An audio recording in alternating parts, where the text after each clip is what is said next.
Dernière née de la famille Orcal, la Sprint est la version Café Racer de l'Astor, dont elle partage la partie cycle et la motorisation. Plus corsée que la classique, elle propose, outre son style, une conduite singulière. Alors, on vous sert quoi, monsieur Bermani? Alors ce sera un petit café crème pour moi, garçon. Rapport à cette couleur beige qui passe crème, hein, comme on dit dans le coin. Kalash kalash. Ce que j'aime bien, c'est déjà l'accessibilité de la selle. Elle est vraiment placée au plus bas. Aucun souci pour l'enfourcher. Vraiment, les plus petits d'entre nous se sentiront à l'aise tout de suite. Et les plus grands, comme moi, se sentent très bien. Alors on peut se positionner assez proche du réservoir, on peut se reculer assez facilement pour adopter la petite position qui va bien. On est un petit peu basculé sur l'avant puisque le guidon aussi a changé. Donc c'est un guidon qui est moins relevé, qui est moins large.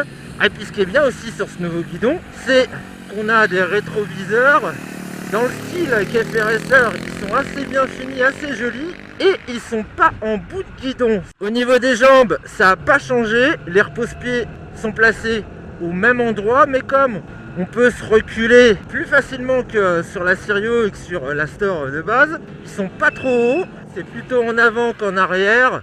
Bon, bah c'est assez confortable au final. Bon, en revanche, le passager est pas le mieux loti sur la Sprint. Rapport à cette selle magnifique, certes, mais incurvée, qui est glissante et tombante. Bon, la conduite, elle se différencie de ses autres sœurs pour sa direction qui est un petit peu plus légère. En fait, elle engage un petit peu plus que les autres. Faut dire qu'on est aussi un petit peu plus porté sur l'avant. Après, ça reste une moto très agile parce qu'elle est assez compacte. Oh, elle est sympa. Elle offre une conduite tout en douceur. Tout se fait avec progressivité. Voilà, on est cool quoi.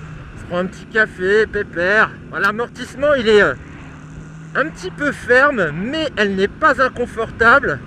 Et de cette fermeté, on retrouve un petit peu, justement, une rigueur rassurante. En revanche, je suis pas fan des pneumatiques Kenda. Ça doit certainement être dû à température extérieure négative. Ils n'arrivent pas à chauffer, du coup ils n'ont pas un grip de dingue. Comme pour la Sirio ou l'Astor 125, on retrouve le monocylindre, refroidi par air en provenance des usines Senke. Base Yamaha YBR, ce bloc dispose d'un balancier d'équilibrage et d'une injection Mikuni.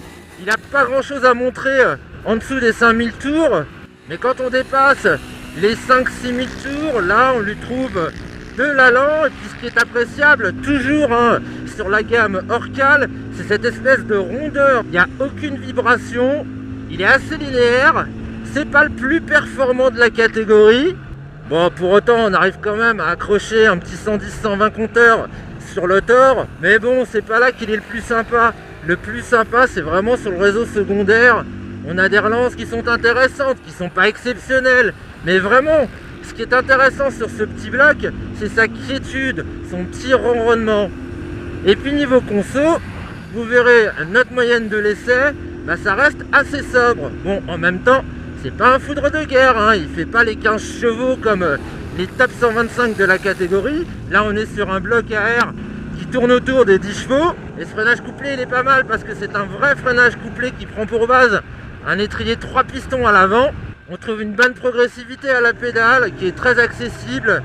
Le freinage aussi à l'avant est rassurant. Il n'a pas une attaque d'outre-tombe, mais on trouve du mordant. Mais là, comme pour l'embrayage, on regrette un petit peu que le levier soit assez éloigné. C'est un petit café racer, un petit café crème corsé parce qu'il a du caractère.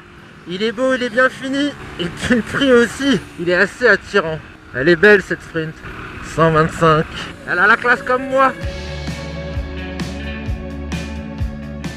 La classe pour un tarif de 2595 €, soit 10 € de plus que la Sirio, et 100 € de différence par rapport à l'Astor et à la NK01, pour rester dans la famille Orcal. Ce prix reste également bien placé face à une concurrence signée Brixton, Massey, Archive, Mash ou Bullitt. Malgré toutes ces qualités, dommage que la Sprint 125 ne se décline qu'en un seul coloris.